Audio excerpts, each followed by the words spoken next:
with Happy Family.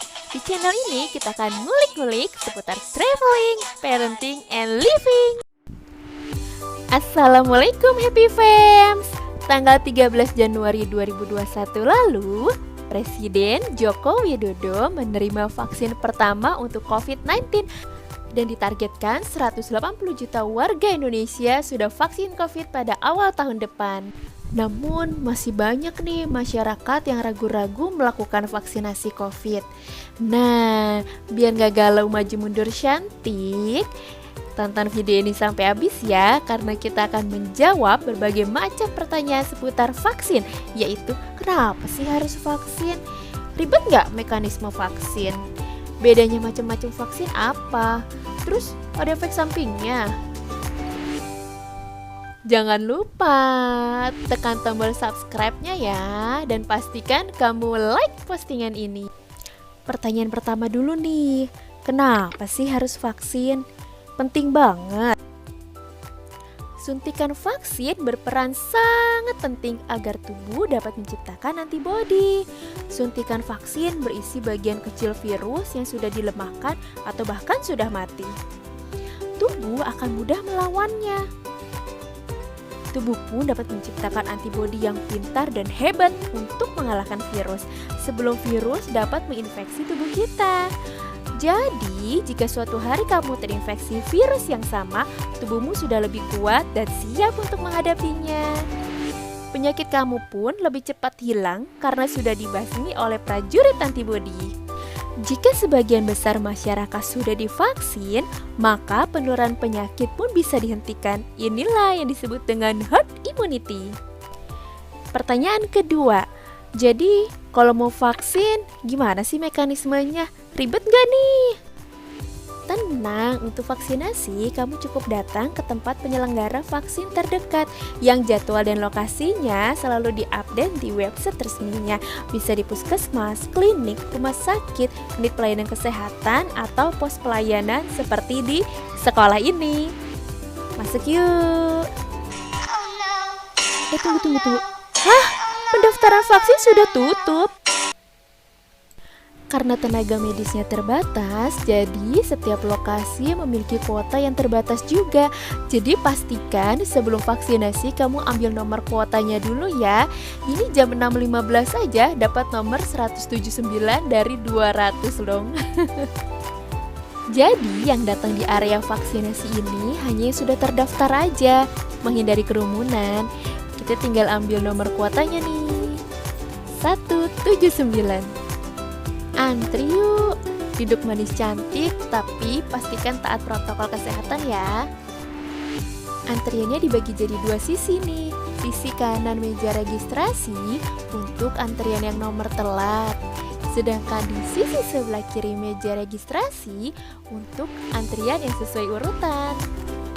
Ketika nomor antriannya dipanggil, selanjutnya daftar administrasi.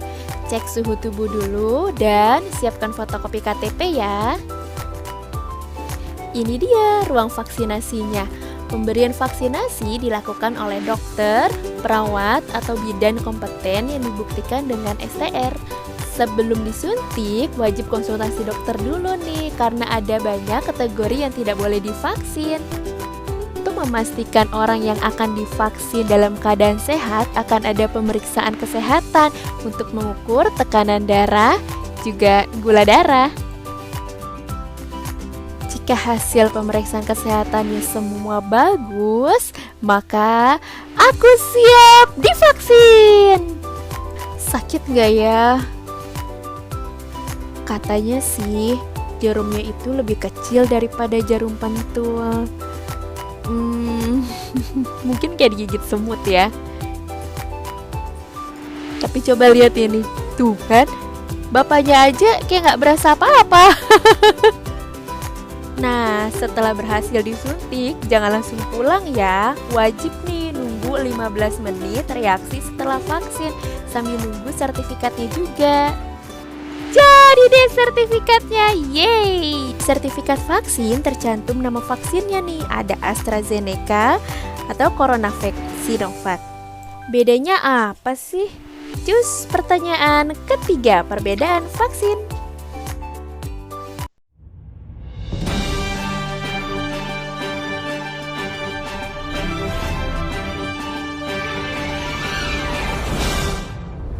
Akhirnya, vaksin corona pun datang. Namun, jika kalian perhatikan di berita, terdapat berbagai macam tipe vaksin corona. Lantas, apa perbedaan antara vaksin-vaksin ini?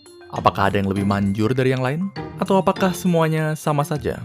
Untuk menjawab semua pertanyaan tersebut, mari kita simak dalam video ini.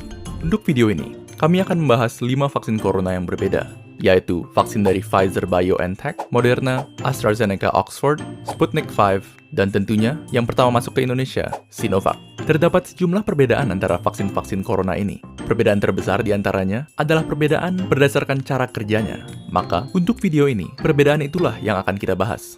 Namun, sebelum membahas perbedaan cara kerja vaksin, ada baiknya kita memahami terlebih dahulu bagaimana sebenarnya tubuh manusia melawan virus dan menciptakan kekebalan. Ketika virus atau apapun yang bersifat asing memasuki tubuh manusia, sistem imun kita akan menyerangnya. Namun, proses sistem imun menghabisi virus memerlukan waktu yang lama. Karena, untuk mengalahkan infeksi, sistem imun kita harus mencari tahu cara untuk melawannya terlebih dahulu. Sementara proses ini berlanjut, virus akan terus menyebar dan berlipat ganda, dan tubuh yang terinfeksi akan jatuh sakit. Akhirnya, setelah sistem imun tubuh berhasil menghabisi virus, dia akan terus mengingat cara untuk melawannya. Sehingga, jika virus yang sama datang lagi, tubuh kita sudah siap menghadapinya. Jadi pada dasarnya, bisa dikatakan bahwa cara kerja semua vaksin itu relatif sama, yaitu untuk memberi sistem imun kita strategi perlawanan virus tanpa harus melawan virusnya secara langsung. Meskipun demikian, cara menyampaikan strategi perlawanan tersebut berbeda-beda untuk tiap vaksin. Kita mulai dengan Sinovac, vaksin COVID-19 buatan Cina yang menggunakan metode inactivated virus atau virus yang dinonaktifkan. Metode ini menggunakan virus COVID-19 yang sudah dibunuh yang kemudian dimasukkan ke dalam tubuh manusia. Walaupun non-aktif dan tidak dapat menyebar, sistem imun tetap akan menanggapinya dan mempelajari cara melawannya. Namun, respon dari sistem imun mungkin saja tidak seampuh jika melawan virus yang masih hidup. Oleh karena itu, tipe vaksin seperti ini memerlukan beberapa dosis supaya efektif.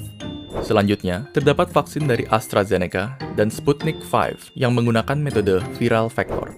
Berbeda dengan metode virus non-aktif, metode ini menggunakan virus yang masih hidup namun relatif lebih lemah, seperti adenovirus yang menyebabkan pilek. Virus lemah tersebut kemudian digunakan sebagai tumpangan bagi materi genetik COVID-19 yang akan digunakan oleh sistem imun untuk menciptakan kekebalan tanpa harus mengekspos tubuh terhadap bahaya dari virus corona yang asli. Dan selanjutnya, metode yang paling banyak dibicarakan dan yang termutakhir di antara vaksin-vaksin yang ada, yaitu vaksin mRNA yang digunakan oleh Pfizer dan Moderna. Cara kerja vaksin ini lumayan keren, jadi dengarkan baik-baik. Di dalam COVID-19, terdapat suatu protein yang sangat penting. Protein ini digunakan oleh COVID untuk memasuki sel tubuh manusia dan membuatnya lebih mudah menular. Anggap saja ini sebagai senjata yang membuat COVID terlalu overpowered. Nah, logikanya adalah, jika kita dapat membuat tubuh kebal terhadap protein ini, maka tubuh akan kebal terhadap COVID-19 secara keseluruhan. Yang dilakukan oleh peneliti vaksin adalah mengambil bagian dari DNA COVID yang mengandung blueprint untuk protein ini, dan kemudian merubah blueprint tersebut menjadi instruksi bagi sel tubuh untuk membuat proteinnya. Instruksi ini dikenal sebagai mRNA, dan mRNA inilah vaksinnya.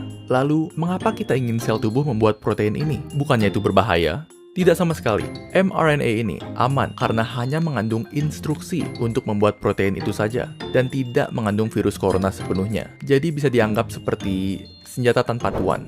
Setelah mRNA masuk ke dalam tubuh, sel tubuh akan memulai membuat protein ini yang kemudian akan ditanggapi oleh sistem imun. Setelah sistem imun berhasil menghancurkan protein ini, dia akan tetap ingat cara melawannya sehingga membuat dirimu kebal terhadap COVID-19.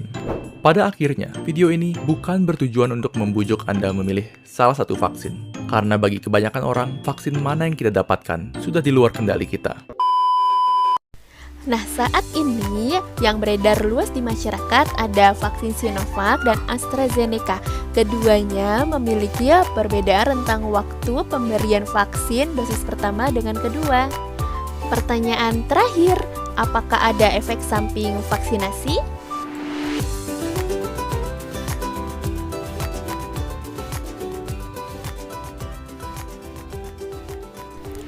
Mutu vaksin COVID-19 di Indonesia dijamin oleh BP POM.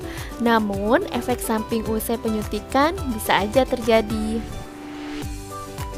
Tapi tenang aja, efek sampingnya tidak berbahaya kok. Lantas, apa aja ya efek samping vaksin COVID-19? Reaksi lokal adalah reaksi di lengan tempat disuntikannya vaksin. Reaksi lokal pada umumnya adalah nyeri, kemerahan, dan bengkak. Untuk mengatasinya mudah, cukup tempelkan handuk dingin ke lengan dan gerakan lengan untuk beraktivitas ringan. Sedangkan reaksi sistemik adalah reaksi yang dirasakan oleh seluruh tubuh, pada umumnya demam, nyeri otot, nyeri sendi, dan badan lemas. Untuk meredakannya, cukup minum paracetamol. Pada beberapa kasus, ada reaksi berat juga yang terjadi, seperti sakit kepala hebat, diare parah, atau terjadi gangguan kulit. Hanya terjadi 0,1-1% sih. Jika selama beberapa hari reaksi tidak juga mereda, segera hubungi dokter ya. Karena itu, seseorang yang baru divaksin tidak boleh langsung pulang, tapi disarankan menunggu minimal 30 menit. Jika efek sampingnya muncul, petugas medis dapat memberi penanganan segera. Yeay, udah terjawab semua pertanyaannya nih. Masih ada pertanyaan lain? Ketik di kolom komentar ya. Yang perlu kalian ketahui adalah vaksin yang saat ini disiapkan untuk penggunaan massal adalah vaksin yang telah melalui tahapan pengujian intensif untuk menjaga keamanan dan keefektifannya. Dan fakta bahwa kita sudah bisa mendapatkan sekian banyak vaksin dalam waktu tercepat dalam sejarah manusia sudah merupakan sisi terang dalam tahun yang kelam. Tentunya semua ini dapat terjadi berkat beribu-ribu tenaga medis, saintis, serta peneliti yang bekerja non-stop sejak pandemi dimulai. Dan kini sisanya di tangan kita. Terima kasih ya sudah menonton channel ini sampai habis, no skip-skip. Nah, yuk kita sebarkan informasi positif melalui like, share, dan pastinya subscribe.